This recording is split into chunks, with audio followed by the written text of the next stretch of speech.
Hey, no, no, no, no, no. Julia Dola Yinko. And it's home the big lord.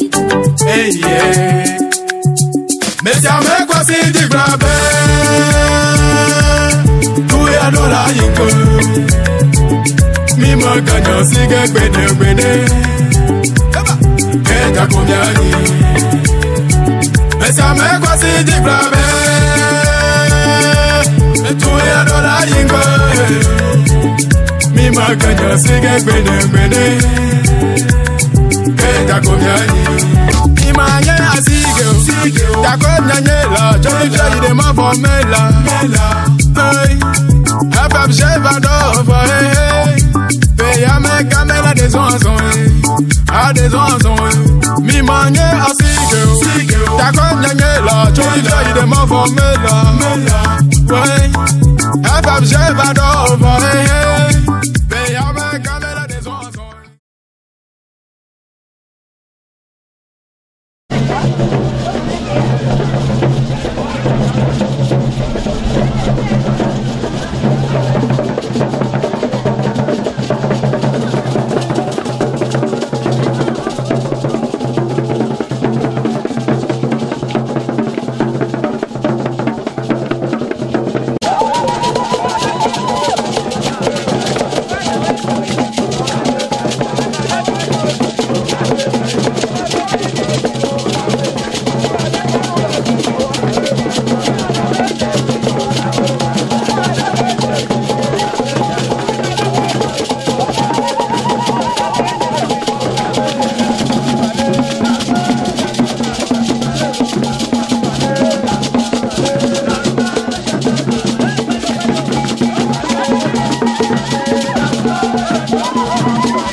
avec Américain aîné, Yoto Opuekame, Kena Open to Pet to les FCA Wamela, Nyanamu, Hayaova, Kakao Mambati Okulego, et Naman Kaka et Churchy, et Dani de Yapaka Oshona.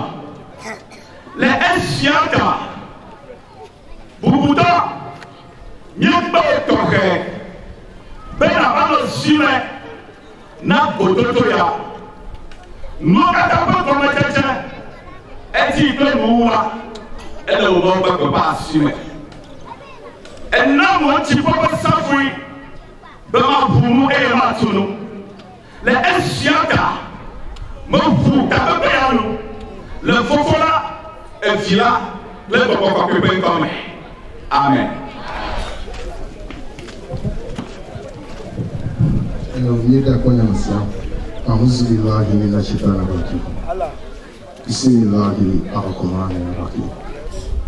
إن الحمد لله نحمده ونستعينه ونستغفره ونعوذ بالله من شرور أنفسنا ومن سيئات أعمالنا ما يهده الله فلا مضل له وما هادي له أشهد أن لا إله إلا الله وحده لا شريك له وأشهد أن محمدا عبده ورسوله. Et je vous remercie. Alors, nous commençons avec l'hymne local d'une fille native de Gamé à la personne de... Et sur ta gloire, sur le podium, la pasitone,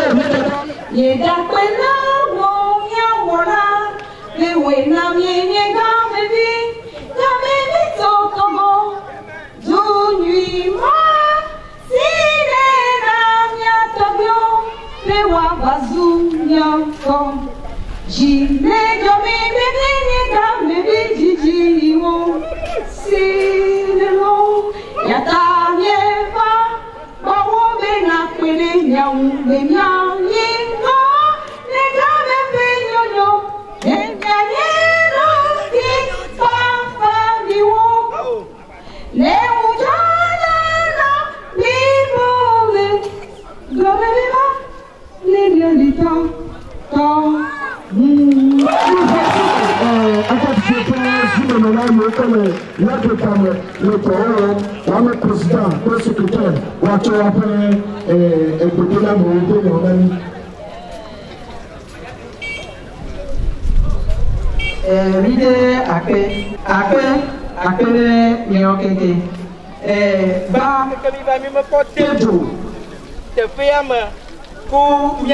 slogan. Gamé! Gamé! Gamé! Dido Mayablo, Banque à Soumiasi, et Bani Dido Toke. Le Tobe Boutobe Nkome, le comité général FFG Nkome, le comité local FFG Gamé Nkome, et le Yaba Gabo Bobo Nkome. O de ami entome be aleke nkekeya nye dengle tonsi e asunyasi abia e ne ba kopua be mia do ja ne babala okata miele dipomi doba nti ko pe bien bana dudune amasia mezi miawezo kuipapa di foto la kaka ape ne nyamale to le mele ebe apan kekea miawezo ko apele nyanti ma une no nyanti albo no kaka na te yinwe ape nami miawezo lo gato miawezo lo Masita le falla tutto bene mais se le dans le bien ha on a tout dit Augustin.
l'honorable Monsieur Semano Oyo Yowa Oumoua.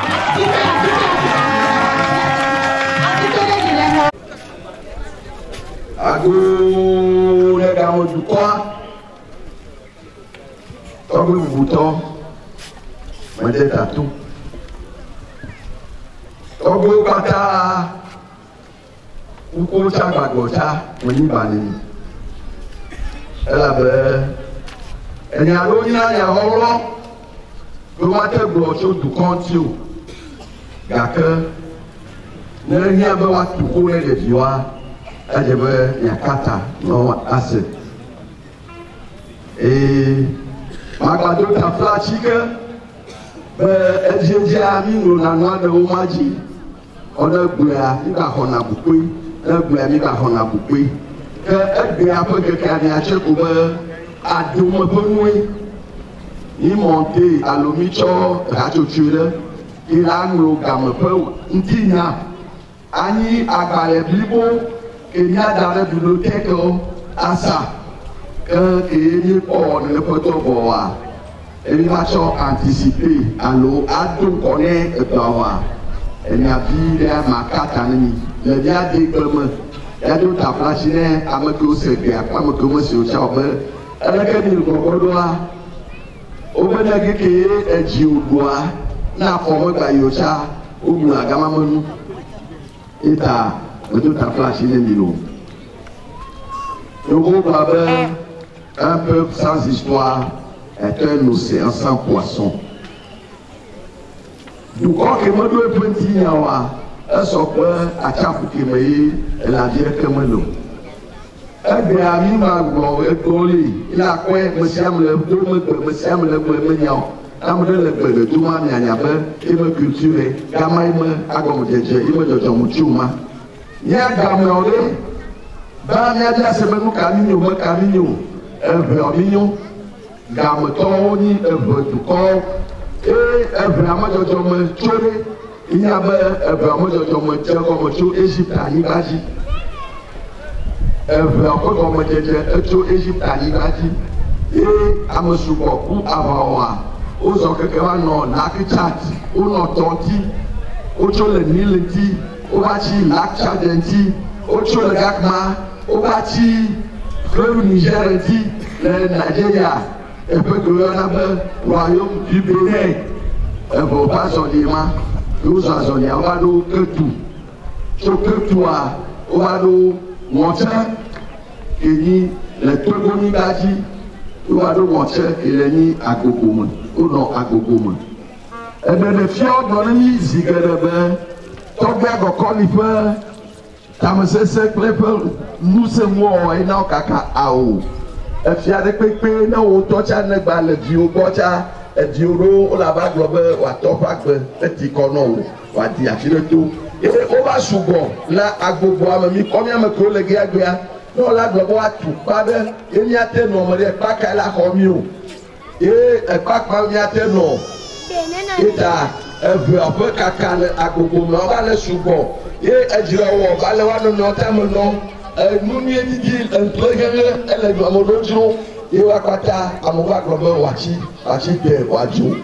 Et on peut toujours la documenter, c'est la Niagara de l'autre, on dit que tu t'es amené du Johnny, à Goponi, mais le blanc, à mon immeuble, à me dire l'autre, nous avons ce sommet, on va nous, ton sissi, que nous avons. Kakwa kata ona agokoli o le fa saponya be amuno o flapa o gbapa o to ba le yi e agokoli do no ba le ame to go chama loa o na mi abe gakimo le tutuma ashime game e la be gabu mame e jibu pa wa to so wusi pa e pa de bobo o cho yo gba kwa o te to eta ti ya fa game. Et nous allons nous jouons le matin pour toi, car toi, on va dire que tu as poussé. Le malin qu'on a en nous. Toi, nous le gamin au bon, au deux là. Au nord, il y a votre gamin aussi. Gamin.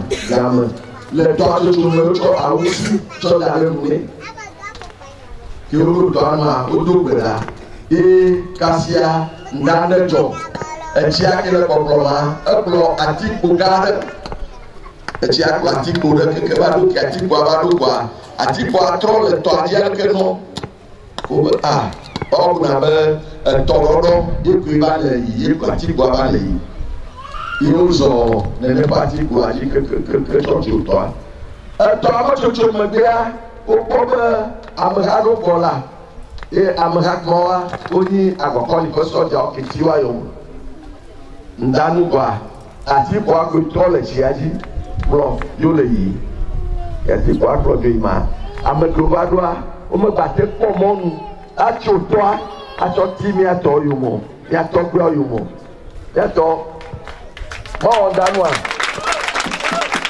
mɔwɔ da le gaƒoƒa me ke ke womete tso tɔa kpasa wodo wa ke miatɔ tsa wozɔ mɔa kekekeke wova ɖo teƒe ɖe le gia le teƒe ɖo mea wo be ke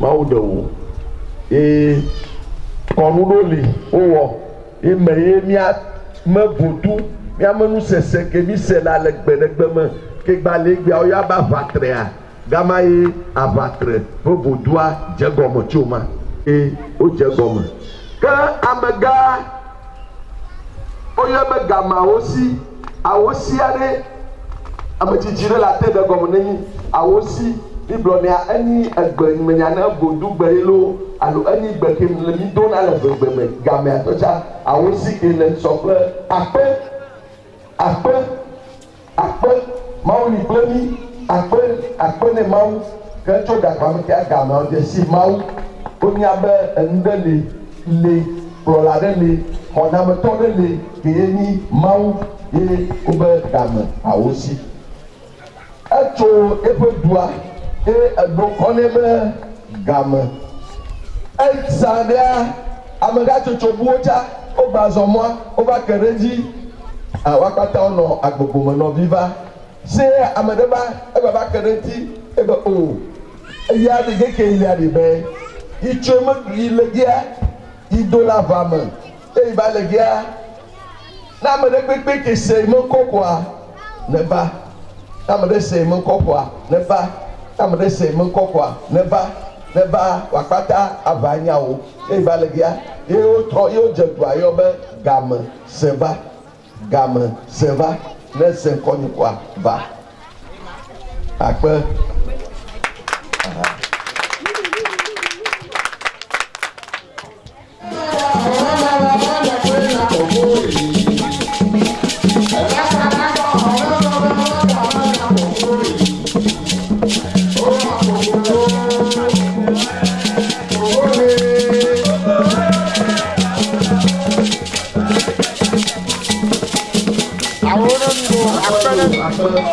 Kapla, amodo gatsotso ɖo le gbɔgbea be wòawoe tso dua ye miawo mi se gametɔ se va ne tso du yewo se va koa ewoe le adzɔa netɔ ne tso du ele ʋudu me ye me se kɔme va gbɔa ewɔ ke tso dua ewoe le adzɔ la tso dua gbe ɖe nua o netɔ yiyɔ ya gblɔ ebe mi blia mi yi ɖe me tutututu.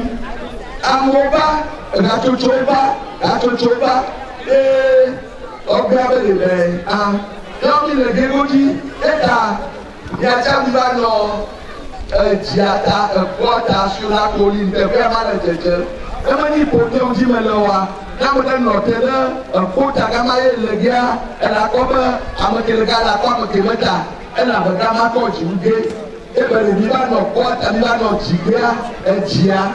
Allez rester sur la colline. Il est dit amehatsotso kɔwa game dzita game ame kewo le game ƒe dzita menyi edugbenkɔ ɖeke nyo o menyi dénigration aɖe nɔviwo gɔme aɖiɖi nɔviwo amenye nyo awo situation géographique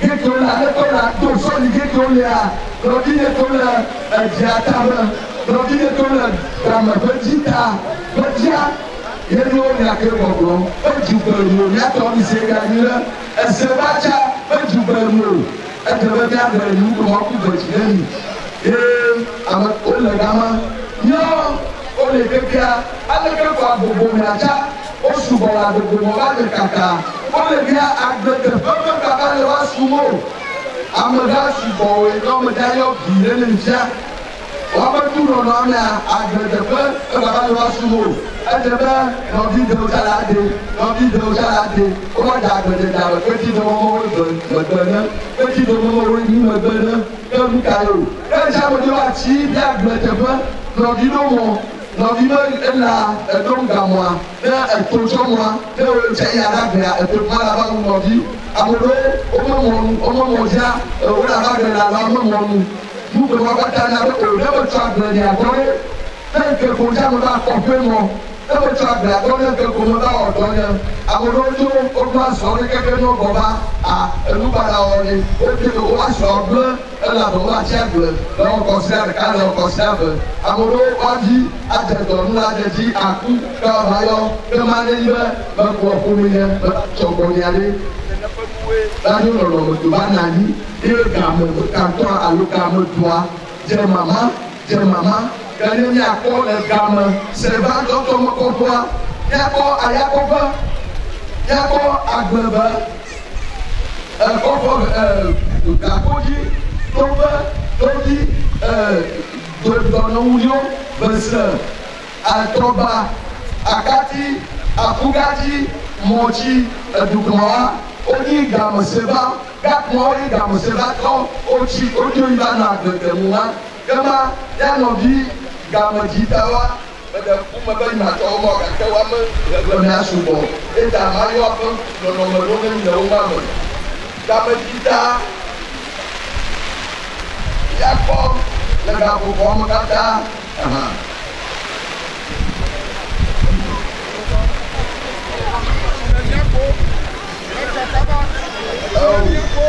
miakpɔ kɔta dzigbe anyigbe lafikɔme asikɔdo kudzagbe bufɔme lototɔ nuɖanyi lobotome woawoe nyi gamedzitawo ƒe hatsotso eto etsɔa kɔtawo wodzoa kɔtawo meɖuƒo va tsɔa wotso agɔlɔbɛ ove game nyɔne game ove tɔdobe lɔbo gamegbe kudo agamake game dzita wotso kɔdze fɔkpe misɔme tɔkpo mesiobe agɔkpala zibe nyatibe kati ekpla zozokɔdzi atikɔe.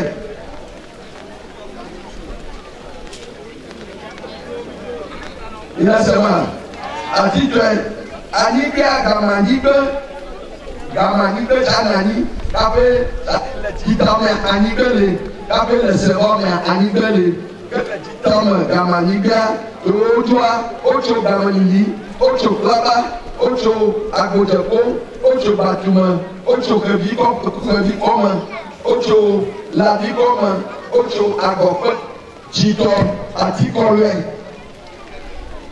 Asikɔdotɔ wotso togbedza kpando dzabɔkɔe kudzagea wotso abedze boga tozalɛ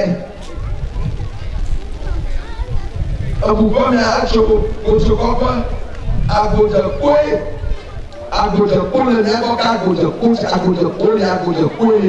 agodzekpoe le agbɔbɛgbɔ ɔbe ame geɖewo ya tsa lototɔ etso kpebego bebe nuɖanyi etso adɔkoe kaɖigbedzi kudo etɔ lototɔ etso agɔklame kudo hakedzi ekati be yanɔviwo amewo va gia nenye adzeɖanyi lea wole aba gbogbo miagblɔ be ke mi yɔ ke la menyo gama o tso ke le nene ƒe nuwo mea gamedoa ƒe dzɔdzɔme eye enɔ nene ke tso gakpamea edukɔ efia nɔ mia si efia le yi ke yevuwo ƒe game alo le miaƒe yi me efia ke womi va kun emiɔmi tua aloke menya tɔgbe ŋdoɖa menya ɔgbe kofi kledze menya régent ɔsi tsami alo adzamago kɔsi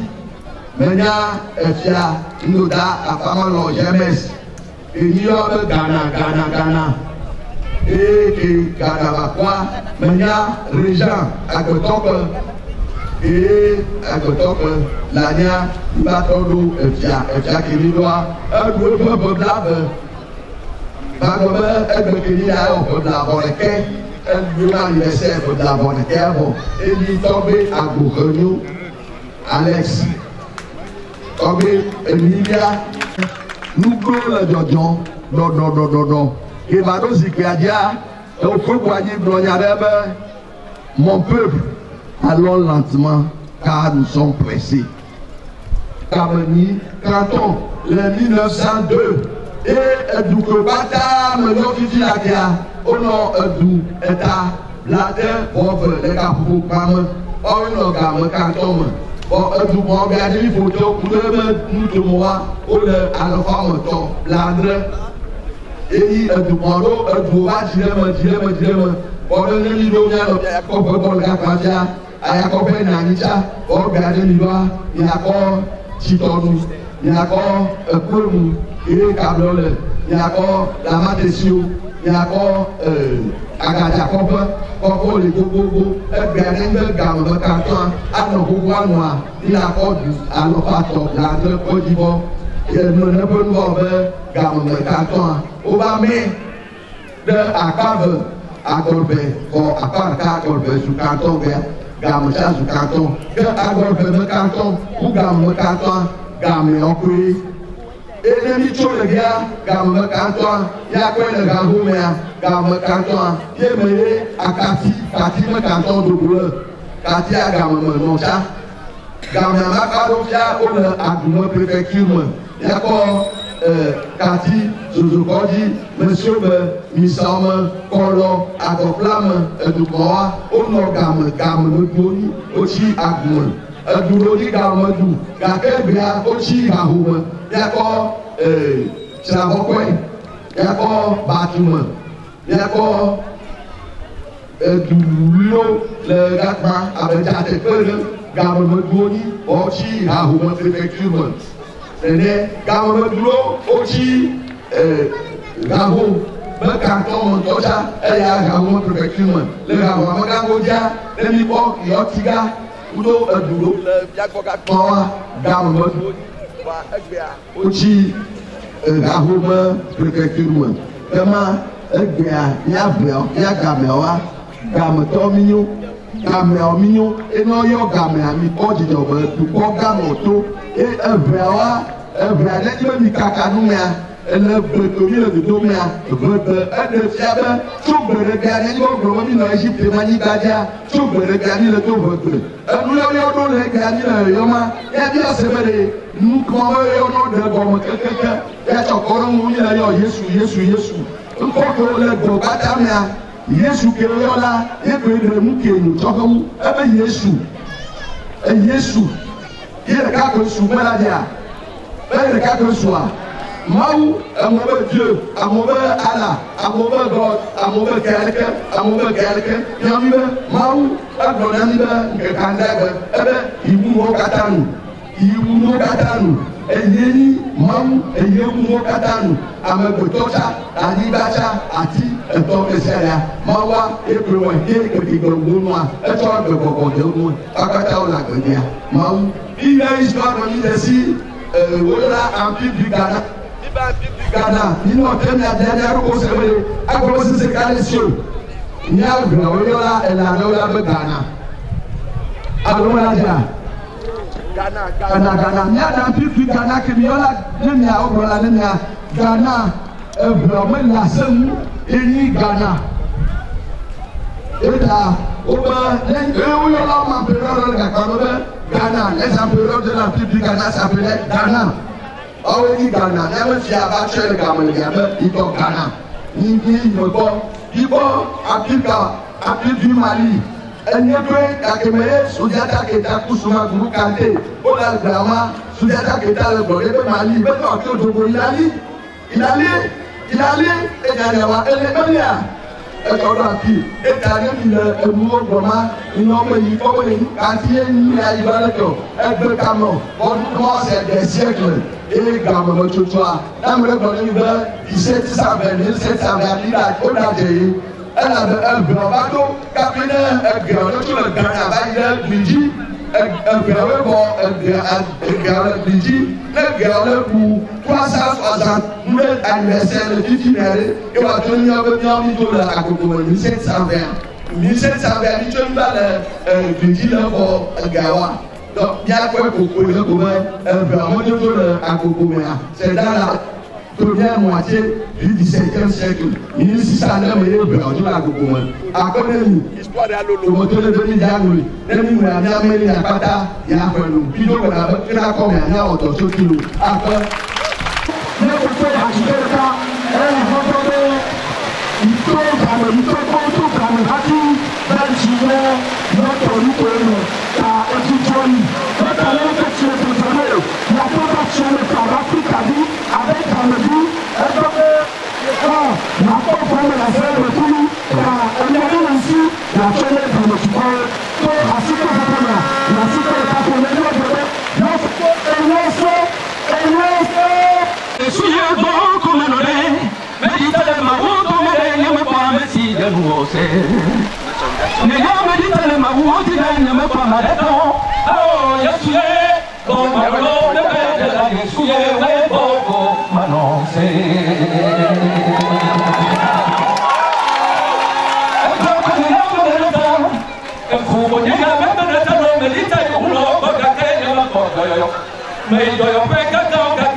I'm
Le monde pourquoi il souvient si il va dire mais dis le kama il a dit moi dit halka il m'a dit le voir moi famille il y a du jigodo godo jiura dio il y a du jigodo godo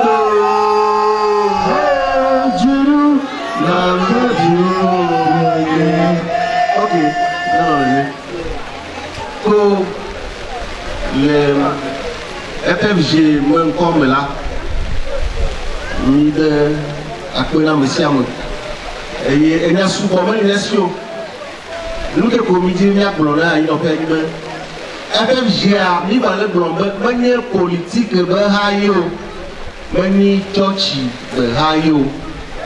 Mi ba be miabo church to miabo parti politique to de gamme bango ko de me nyanti ko le parti de ba wo politique a fa bon là de FFG là ni choko ba ni ne ba le parti que mo ya que miabo lo ya tout gamme lo aye ni di ba na voiture dans le ville où tu dans le ville on a problème et nous là va bouger là on est pas na on va pas mi ko ti ala mi problème nous là va bouger dans nous là va bouger là na j'ai mi ko là dans nous là va bouger là que tu n'as pas on coupe la quoi là il y a dans le ville tu vas bien on trop là nous là va bouger là il y a le ennemi il y a des balasinos que manda pour les quelqu'un si vous avez qu'on est mis en misa il t'en là il en mis exime il t'en et donc j'ai et il y a tout beau on y a un petit là déjà pour mieux les gars donc si que pour mieux ma propre pas sous souvenir et que il va y a encore il y a des disons et il y a la signale pour chichi c'est là dans le cas pour voir quoi de après on me semble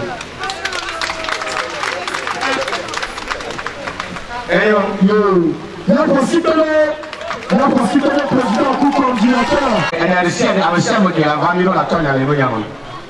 Il dit on a que ne tadi et bien ne katami sobo.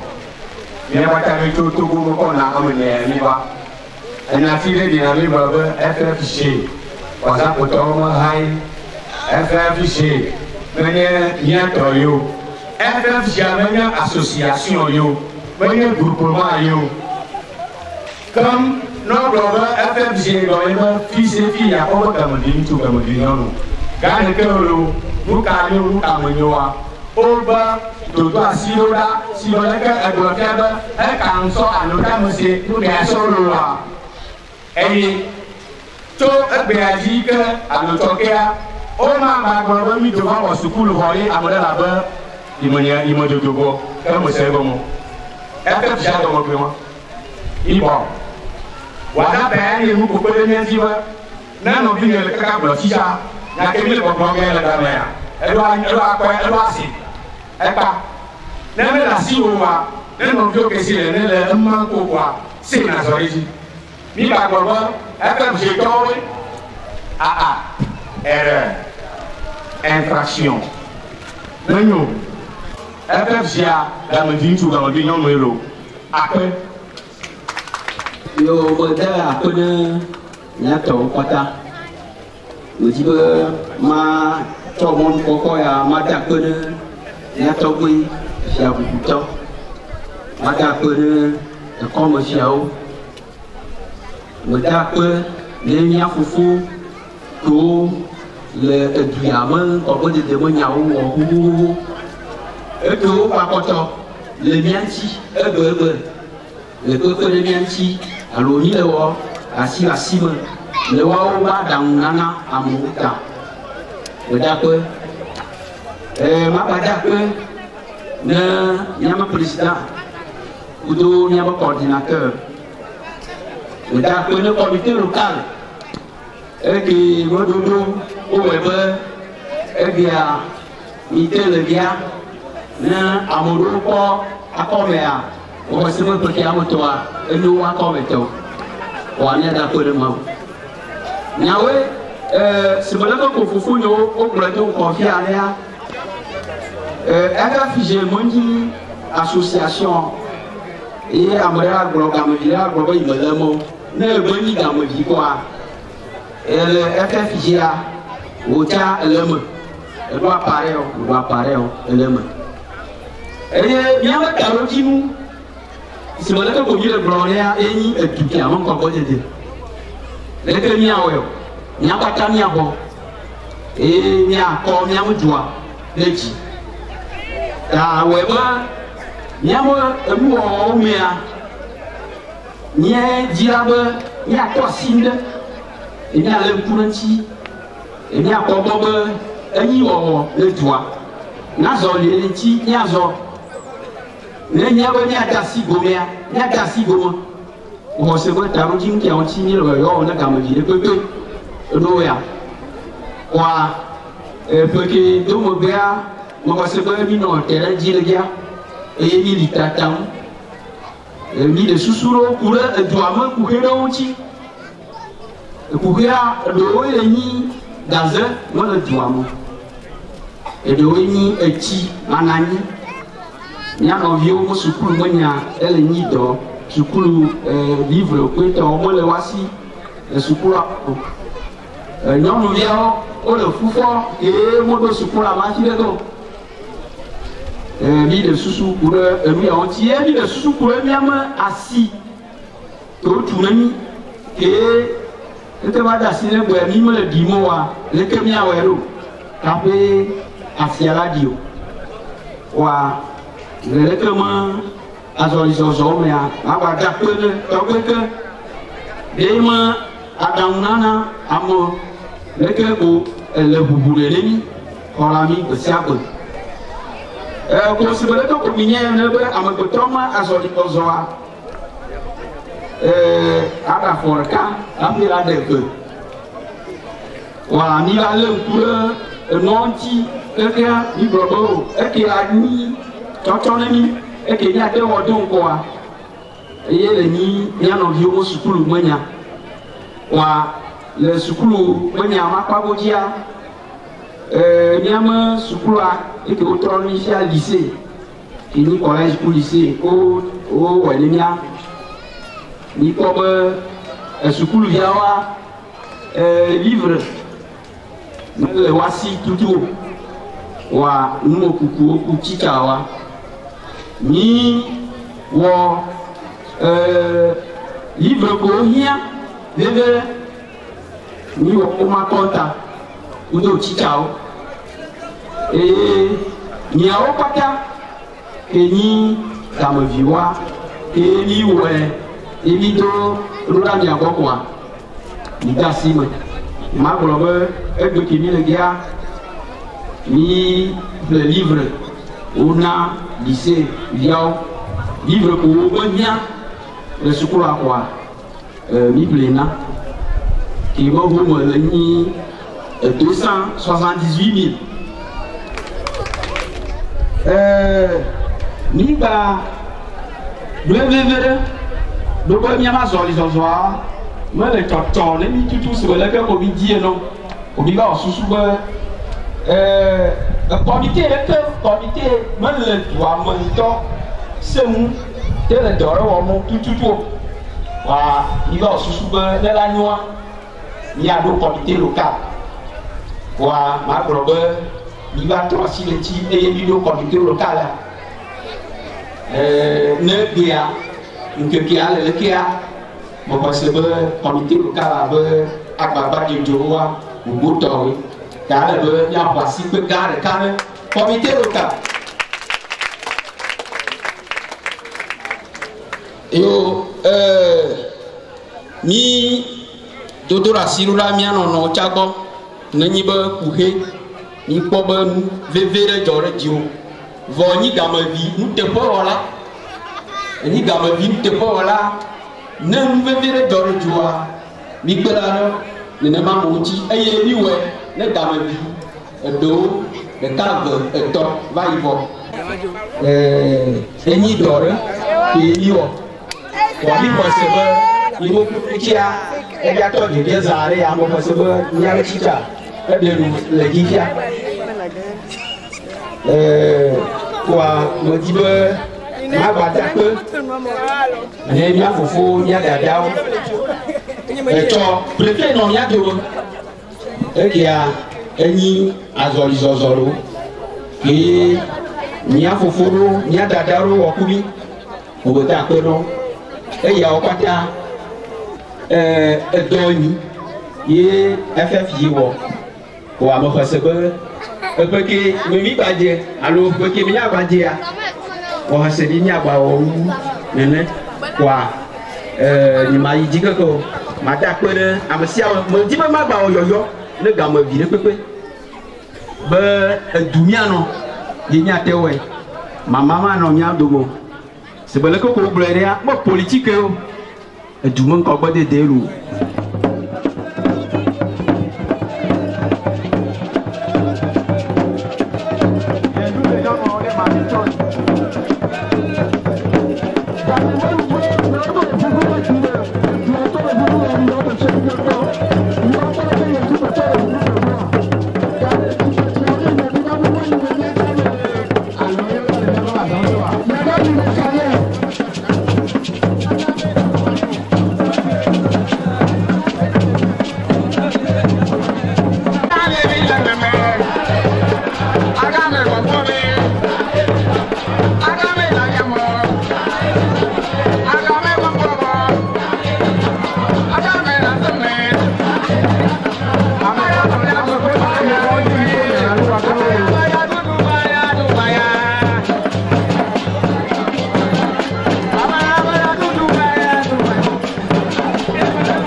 Oh, on va de pression de gagner Titi. Titi, le Niameban, à ce moment-là, pour bien les belles, Porque on est là, on a de l'eau, que Abidjan, carrément, on est pas carrément, non. Oh, mi possible, il y a un jour. Vous pouvez dire, on va aller nous voir. Nous, on va faire voir le siam,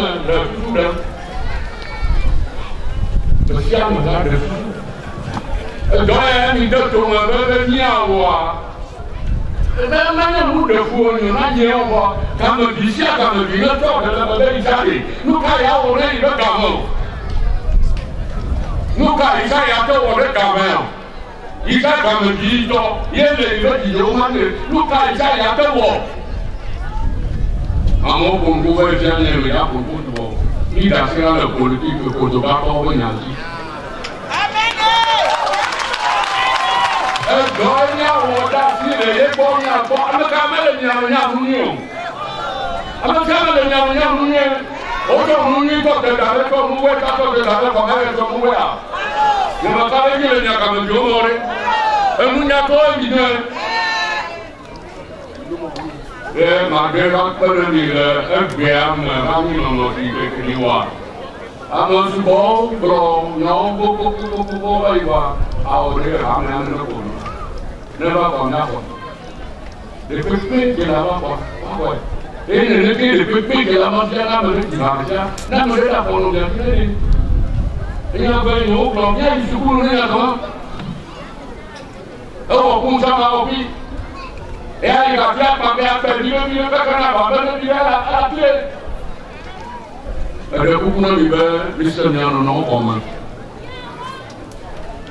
Durata nani ke non vuoi tamane fiu. Durata nani anon vuoi tamane fiu. Wo brumi. Yemi doko no vio, doko akao. Ana kulo libe, ako kianya takalo. Nema uble da betamani. Toko di santo, l'este, bleda, etane, yasete, yeni bapa. Toko anu enti anu le bo toke kokoda. Toko anu enti, wa toke kokoda. Lo abo lebe. Eti ujele. O gamo jo. No, bucho le no lo jo be tikanye gamo. O wa senya. No, bucho yo le diga ni ni yo le cambio ni está. No, la venía cambio. Ni va así, hacia mami tuya da de hoy, ma. Eu le ya por el culo de yo, aquí yo por el. Ole ho ole. Wa ko ka ni rawo. Ole ni ko ba le ka ya wo.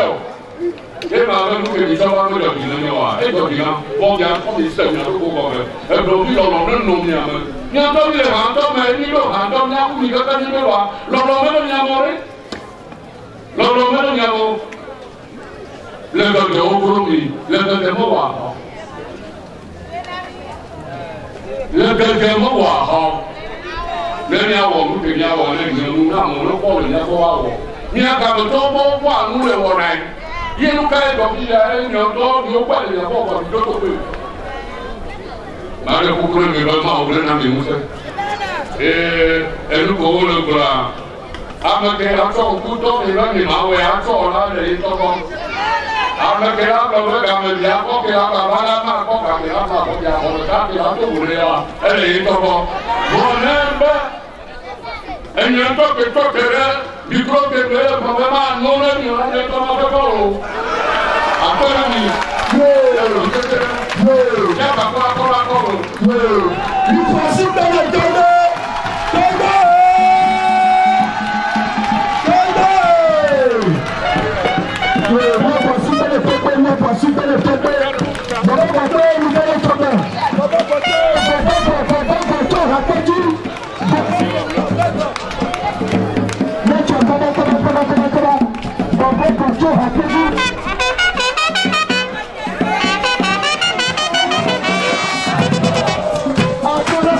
Thank you.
camole pour la corde mena. Mirola c'est bon même mirola non tourner la pouvoir. Non, pas pour bébé non tuer tout la tout. Yendo go tosimo. Ojo yendo wodi. Yendo wo tosimo. Ojo premio chade. Yendo wo yendo simo. Yendo premio jodi. Yabo yawo. Yabo yabo yabulo. Emile donne il progie. E quella no giuna ni le no ne no giuna na tutua.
non nous quand non soyez Dieu on y va vous trouver et chômage mais les beaucoup me disent maman regarder il y a ton nom mi doba encore de la pommade mi doba encore de les gars de gamme tu avec un mi doba do plein de corps nous avec un sur la pommade encore de venir que pour olia donc il y a non ni le de 4 le mot il y a non ni le de 4 le mot non tu es pas de cadre ni tu viens de toi ni de bagarre avec mon affaire comme les chiens bâtissant la cité ni dans le jeu ni et quand on va la tout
et donc itonti ebi na boboro be na gaza ye ba ka ka to ba iso e prefere bouton no miame e kwa ni ku prefere apata o do du e ko na ni ya ba na feke mea ndo le ni me ve mi ra kobo e ni gaza e ko litroa e ni ba trova fekla na binya dolbea nya nyabe elo la ni owo leke mamea ito asi nyama gaze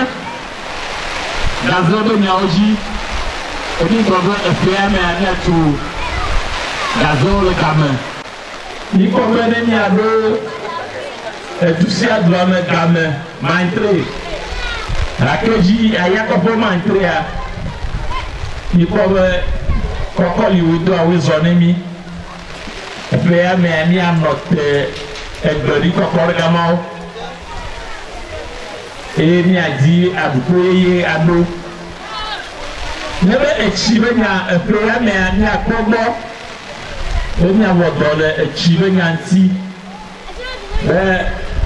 forage pour de nemia de ni adreke ga acho ogoto ela tin pura monti ga ni awonti do to ye jia ni ba globe le ne pepe me a le gamin toi ni akogbo ni ama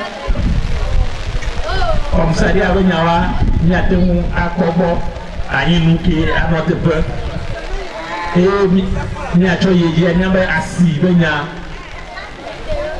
ele be vire be pria me a nya wo sia oni ma sia la yi emdidi kwa nya adegbe to na amesiame dona la balo aje nya mere ture gazeti alora de selo no bako bedira apidowa nya dia be nya kata nya to mok mamu ne nya chotu nya wozuro akwe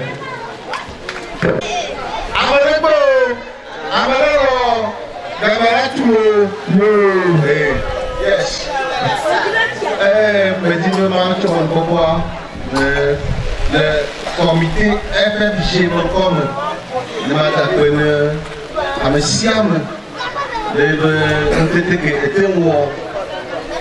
Il est vraiment quelqu'un à quoi on va après l'ennemi. Il y a beaucoup de choses gawe miao ugo.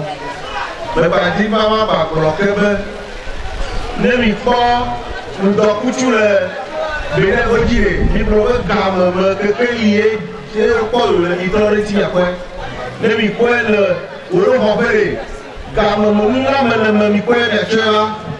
Jiya ne nan an yi bica da nan akwai na buga yaro bera wato kafura fofo nu sawo katato wa mai kai goma de te pelu be bawo ayo de te goma la ye yo eno zime ga mesu eye de wumu ye da pere de siareta ayo be na trojua Ito brabe, o mal para não passar de chama se a medir. A mão de papel quequer, toa e eu não vou deter. Le Yesu Cristo ne peut pas comme. Amen. Amen. Et d'après le Maou, il s'est attendant du peuple en Liban. Avec une mi pour la guerre, extrêmement. Il dit que c'est le commune dans la guerre que il a cacabi d'après. De si avec un monsieur à me soussourer me tamer. Yama ou ton madame à ma femme. Il y a que Yama au bord de notre premier le gamme de joie, le waïn corps. Les maous, mon corps. À 11 000 من الشيطان الرجيم بسم الله الرحمن الرحيم الحمد لله رب العالمين الرحمن الرحيم مالك يوم الدين إياك نعبد وإياك نستعين اهدنا الصراط المستقيم صراط الذين أنعمت عليهم غير المغضوب عليهم ولا الضالين آمين.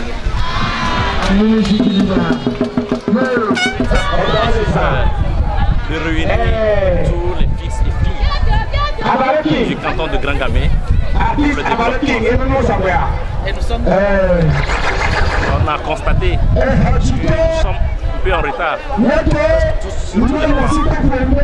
Et suite à ce constat, nous avons décidé de nous réunir. Et suite à cette réunion, nous allons réfléchir sur chaque échelle du développement, faire le plan de développement sur le canton. Jusqu'à cette deuxième édition, il y a eu des avancées. Bien sûr, il y a déjà un plan d'action établi depuis l'année passée. Et suite à la journée de réflexion hier vendredi, franchement, on a encore donné priorité. C'est-à-dire on a précisé les actions à mener au cours de cette année, l'année 2018-2019. Et on a déjà ces projets trouvés par après des partenaires.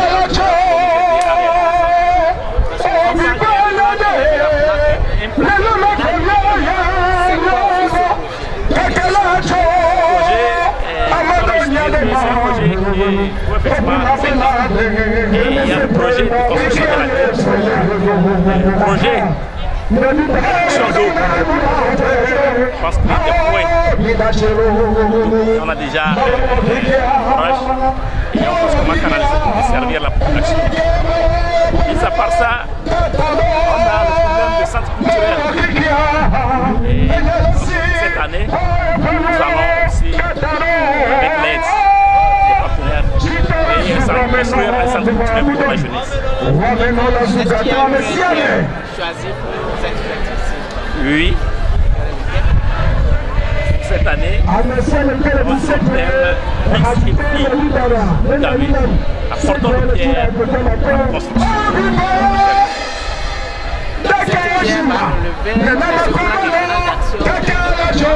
Bien sûr, parce que dans tout projet, il faut toujours une participation locale.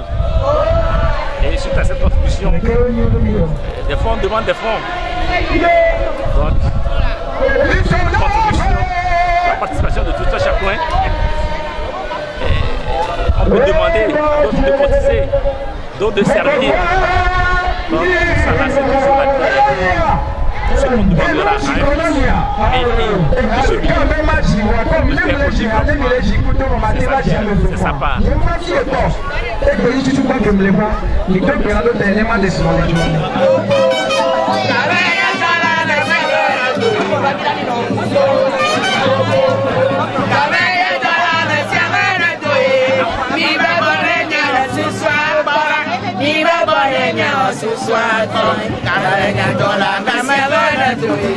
Tingo,